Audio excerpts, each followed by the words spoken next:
भटुरेचं पीठ आहे। ह्याला मी भिजवलं होतं 1-2 तासापूर्वी।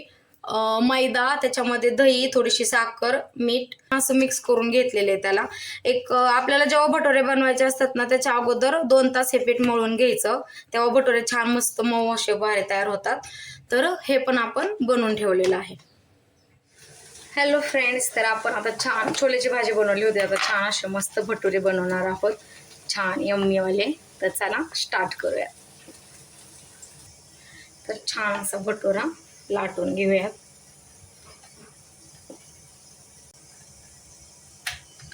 तर मस्त असा आपला भटुरा लाटून तयार आहे, कारण की ते पुरीपेक्षा जरा मोठा असतो।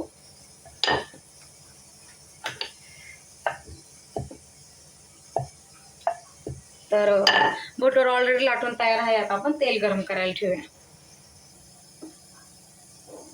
तर तेल आपलं गरम झालेलं आहे, तर चला याच्यामध्ये आपण आता छान असा भटुरा तळून घेऊया। छान अगोदर तेल गरम करून द्यायचं छान असं, कारण त्यांना काय होतं, जेवढं जास्त तेल गरम होईल ना तेवढं छान असा भटुरा आपला मस्त फुलला जातो। अशा प्रकारे त्याला प्रेस करायचा मस्त। आता पलटूया त्याला।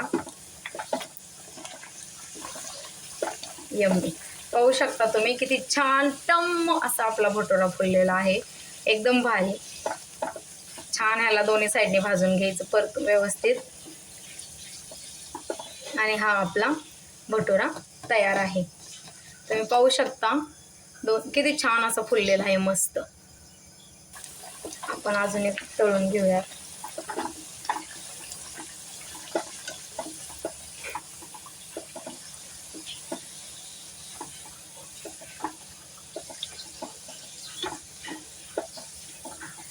त्याला पलटणार आहोत, पाहू शकता किती मस्त टम फुललेला आहे हा आपला भटुरा।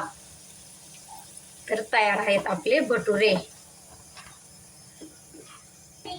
तर पाहू शकता आपले भटुरे तयार आहेत झालेले, किती मस्त। हे पहा तुम्ही किती छान असे तयार आहेत।